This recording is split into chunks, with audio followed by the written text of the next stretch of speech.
na ipapadeport ang Russian vlogger na si Vitaly Zdorovetsky matapos maaresto dahil sa pambabasto sa ilang mga Pilipino sa Taguig.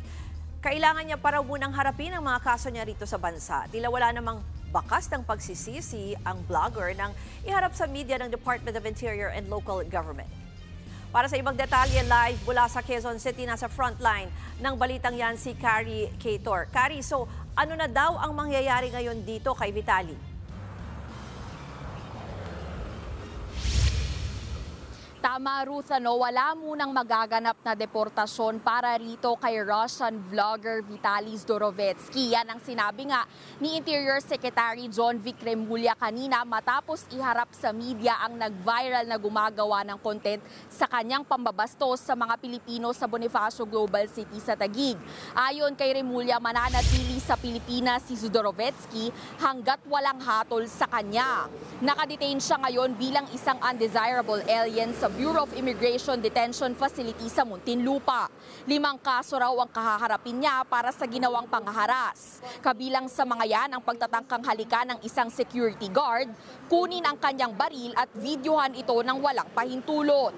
Gayun din ang pambabastos sa iba pang SECU at pagbablog sa BGC ng walang permit. Alam mo, Ruth, kanina nga gaya ng nabanggit mo, nakita pa natin mismo na wala man lang bakas ng pagsisisi itong si Zdorovetsky. Pinalakpakan pa niya ang mga ipinakitang video niya at bumulong-bulong pa raw ito kay Remulla na fake news ang mga napapanood namin. Giit naman ang kalihim ng DILG, hindi lisensya ang paggawa ng content para manakit o mamahiya ng tao. Ang dagdag pa niya, lahat daw magiging patas at pananagutin ang sino mang gaya sa ginawa ng Russian vlogger. Ruth? Carrie, maiba naman ako kasi dyan din sa DILG yung kaso nitong 8 pulis na ng hold up daw ng isang Chinese national sa Las Piñas. May update ba dyan? Ruth, ang sabi kanina ng DILG ay patuloy pa rin ang paghahanap dun sa pang-siyam na suspect na team leader daw ng District Special Operations Unit ng Eastern Police District o EPD. Matatandaan natin 8 yung hinuli matapos nilang arestuhin at nakawan ng isang Chinese businessman sa Las Piñas sa pamamagitan ng lumang arrest warrant.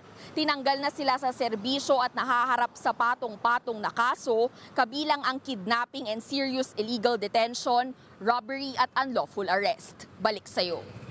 Yan po ang Express Report ni Carrie Cator. Mga kapatid, ako po si Ruth Cabal. Maging maalam at may pakialam sa mga may init at rumaratsyadang balita sa Frontline Express. Para maging updated sa balitaan, mag-subscribe lang sa social media pages ng News 5.